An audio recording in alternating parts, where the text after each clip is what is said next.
প্রায় দেড় যুগ পর স্বদেশে বিএনপির ভারপ্রাপ্ত চেয়ারম্যান তারেক রহমান সফরের শুরুতেই উত্তরাঞ্চলে ছুটবেন মাটির টানে। 11 জানুয়ারি থেকে শুরু হবে তার এই পথ চলা। ঢাকার বাইরে সফরের শুরুতেই তিনি স্বাধীনতা সংগ্রামের অন্যতম অগ্রনায়ক মাওলানা আব্দুল হামিদ খান ভাসানীর কবর জিয়ারত করবেন। এজন্য টাঙ্গাইল জুড়ে উৎসবের আমেজ।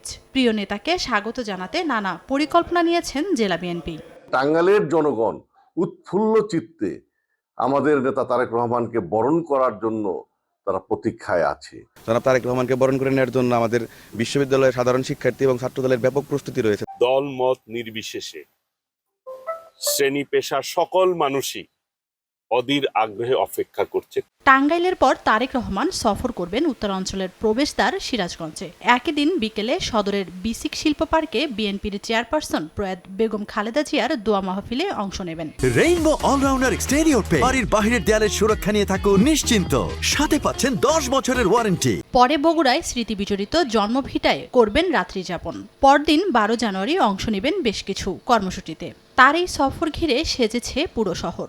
গণ মোনাজাত করতেছিলাম ম্যাডামের জন্য, আকফরতের জন্য, সেখানে তারেক রহমান আসছে। এটা একটা নতুন মাত্রা যোগ হয়েছে। নিরাপত্তা বেষ্টনী একটা থাকছেন এবং মঞ্চে ওঠার রেস্ট্রিকশন থাকবে। দোয়া মাহফিল শেষে যাবেন মহাস্থান, মাজার জিয়ারত করবেন।